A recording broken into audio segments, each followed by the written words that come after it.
السلام عليكم ورحمة الله وين ما تكونون إن شاء الله بصحة وعافية، وأنتم تشوفون فيديو اليوم. أهلا وسهلا بكم قناتي قناة أم علي مع أو على اليوتيوب. تعالوا اليوم نسوي طبخات متنوعة وإن شاء الله تعجبكم. طبعا أول ما بديت في الفيديو سويت لكم الكبة وسريع سريع، وحتى نسيت أصورها لكم من جهزتها وكملتها وفرزتها. وهنا طبعا بديت بالدولمة، هم مرتين لفيتها وكملتها وخليتها على الصفحة لحتى أكمل بقية اليوم. شنو بعد عندي شغل، وأكيد عندي طبخات كانت الثاني يوم والثالث يوم. وهنا حبيت وقت الظهر صار وسويت لهم كيكة. طبعا طلعت الكيكة كلش طيبة ما شاء الله تبارك الرحمن. طبعا هذه الكيكة اللي هي الكيكة العادية اليومية أو الاقتصادية أو العصرونية، هواي إلها متسميات وكلش طيب طعمها طلعت. وأكيد أنا حشيتها بالكاكاو، والكاكاو طبعا إن شاء الله راح أنزلكم الفيديو عن الكاكاو أو الكيكة أم الكاكاو، وهي كلش طعمها طيب ومرغوبة خاصة بهذه الأيام الشتوية. طبعا أكيد هنا حبايبي أنا مجهزة الطحين اللي هو عبارة عن قلاصين طحين و3 ملاعق من الكاكاو، وخليتهم على السوائل. وأكيد ما ننسى الخلطة الأخيرة وهي السر اللي بيها، اللي ملعقة البيكنج باودر مع ملعقة من الخل الأبيض، تنطيها هشاشة ما شاء الله كلش حلوة. وهنا حبايبي بعد ما كملنا كيكتنا حبيت انه اسوي لي كم قطعة سريع واني واقفة على ما تنشو الكيكة سويت لهم بورق بالجبن. طبعا أولادي وبناتي يحبون بورق بالجبن أكثر من ما بورق باللحم أو بالدجاج، وخاصة يحبونه بالريوق، يأكلوه هيجي بدون خبز ولا صمون، لأن هو ما شاء الله هو عجينة مطبوخة ومكملة، مجرد أن تخلين بيها حشوة الجبن. وأيضا خليت جبن الموزاريلا، وهذا ما شاء الله الجبن كل زين من النوع اللي طعمه طيب وبنفس الوقت أيضا مطعم. هنا قضيت كم وحدة حتى أشوفكم قوامها وشكلها ما شاء الله. طبعا هشة ومقرمشة والجبن ذايب، وسهمكم مليون عافية حبايبي. ونكمل طبخاتنا بعد هذا اليوم. طبعا هنا كلش حارة بالقوة قسمتها بحيث حتى الدخان شوفوا شلون يطلع من عندها لأن كلش حارة. حبيت أراويكم الجبن اللي بداخلها شلون مطاط. هنا كان وقت عصرية واشتهوا حبايبي. طبعا هاي كان ثاني يوم. سويت لهم خبز بالطاوة، يموتون على هاي العجينة اللي يضيفون عليها عسل أو شيرة أو شكر بعد ما أقليها. طبعا عندي طحين أبيض معدد الاستعمالات، وعجنتي كمية كلش يعني بسيطة، بس ما شاء الله تبارك الله ما شاء الله خير من الله صار. وهنا طبعا أكيد قليتها بالزيت الحامي وخليتها شوية تقسب، وخليتها لهم بصينية ورشوا عليها الشيرة أو الشكر وألف عافية.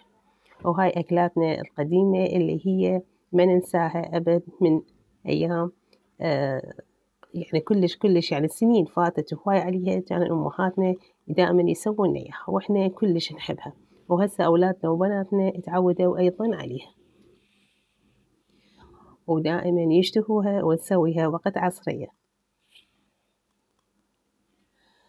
وأكيد راح نكمل الفيديو وياكم حبايبي، وإن شاء الله ما تنسون اللايك والاشتراك وتفعلون الجرس. مشاهداتكم قليلة لايكاتكم قليلة، ليش إيش بيها قناتي ما عجبتكم؟ جاي أقدم لكم محتوى كلش حلو تعليمي وتحفيزي وطبخات متنوعة ونزهات، وإن شاء الله إن شاء الله البركة بيكم ما تقصرون. وهنا أكيد حبايبي طلبوا بالليل الشامية. طبعا هاي كان ثاني يوم مو بنفس اليوم. عندي يعني أنا كيس من الشامية دائما أجيب هي هاي الذرة وأني أسويها وأطبخها لهم بالبيت. طبعا هنا بالليل حبيت أن أكمل تنظيف المطبخ، كان تنظيف كلش هواي، من الحيطان للطباخ للكاونتر للأرضية ما خليت شي وراي. فأني هنا تقريبا الساعة 10 كانت بالليل، كملت يعني المطبخ 10 إلى 10 ونص تقريبا. جهزت المطبخ بنظافة تامة، وآخر شي عطرته وخلصت والحمد لله. وأهم شي هي نظافة المطبخ والمواعين والكاونتر والطباخ على أبعد الحدود. وهنا أكيد ما ننسى الصلاة على محمد وآل محمد، وإحنا نشتغل دائما نقول اللهم صل على محمد وآل محمد، ودائما نقول الاستغفار. يا بنات يا حبايبي يا عزيزاتي، الاستغفار والصلاة على محمد راح ينور عقلكم ودربكم، وكل أموركم راح يسهلها.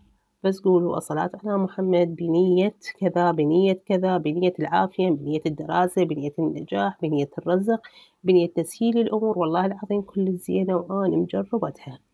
وهنا أكيد ثاني يوم الصبح حبيت أسوي الروبة اللي هي بالبيت، لازم أني أسويها معتمدتها بين فترة وفترة. ما شاء الله طلعت كلش طيبة وقصات، وحتى بيها قشطة. هاي جاي أراويكم القشطة. طبعا ما يحتاج لها مي نرادلها. طبعا هو عندي أنا كيس من الحليب ضفته كليته وخليته عليه مي، وخليته يعني شوية بيسخن، ودفيته وخليت عليه 3 إلى 4 ملاعق من اللبن الثخين الخاثر إذا مو الخفيف، فخليته وبها كان طعم شوية حامض، فطلعت الروبة مالتي كلش طعمها طيب. وأكيد دفيتها وخليتها تختمر وخليتها كم ساعة برا، بعدين خليتها بالثلاجة بعد ما صارت وتماسكت. وهنا كانت عزومة عند بيت أختي ما شاء الله تبارك الله، كان وقت غدا. وهنا أنا خيرات الله، وحبيت أصور لكم كم لقطة من السفرة اللي يجهزوها، وألف عافية للجميع. وأكيد حبايبنا كانت أيضا هم عندنا سفرة وطلعنا بيها وخذنا ويانا كان غدا، فحبيت أيضا أخذ لكم كم لقطة من عندها. كان هو عمل الدولمة، وطبعا أكيد دجاج والفاكهة وهاي الشغلات الحلوة اللي موجودة راح تشوفوها أيضا على السفرة الثانية. هاي السفرة في بيت أختي كان وقت غدا، والسفرة الثانية اللي هي كانت طلعتنا اللي رحنا بيها نزهة مدينة الألعاب.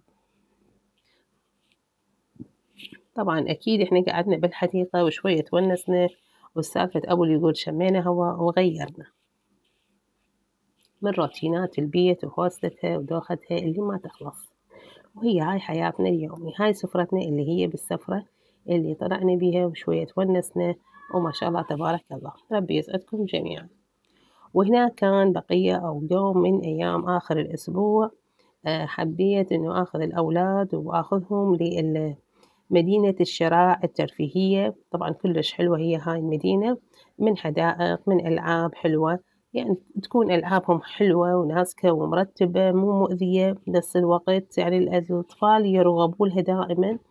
هنا طبعا تمشينا وأخذنا كم لقطة من الصور، وحبيت أصور لكم أيضا كم لقطة وحبيت أشارككم وياي. وإن شاء الله يا ربي هذا الفيديو يعجبكم، في إنه يوم طبخ، يوم تنظيف، يوم ترفيهي. طبعا أكيد إحنا لازم نغير من وضعنا شوية اليومي أو الروتين اليومي لحتى نتحفز أكثر وأكثر. وهنا حبايبي طبعا هذا الشراع الترفيهي كلش حلو، هواي ناس يجوه، فأنا صورت من بعيد البعيد، ما حبيت إنه أطلع أحد أمامكم بالصورة، مجرد هنا الأطفال صورتهم وأطفالي طبعا أكيد، وأخذت لهم كم لقطة. وهنا حبينا نجرب لقيمات، وإحنا دائما يعني نشتري من عندهم، بس هالمرة طلبناها بغير شكل، وكانت طعمها كلش طيب وعاشت إيديهم. وهنا أيضا جبنا الشيبس وجبنا الذرة، طبعا أيضا كان كلش طعمها بالجبن أيضا كلش طيب وعاشت إيديهم، والشغلات اللي بيها كلش حلوة ونظيفة ومرتبة. وهنا طبعا الجهال حبوا يلعبون بهذه اللعبة اللي هي ما أعرف ميكي ماوس يطفر ما أدري شنو، المهم فكان اثنيناتهم خسرانين، ما حد فاز بيهم، لأن كانت اللعبة سريع وهم أول مرة يلعبوها. المهم هنا طبعا بقوا يلعبون بهذه الألعاب والكرات. وأستودعكم بالله حبايبي، ولا تنسونا من اللايك والاشتراك وتفعلون الجرس وشاهدوا القناة للأخير وشاهدوا الإعلان للأخير. وشكرا جزيلا لكل متابعيني الجدد، وأشوفكم بخير وسلام.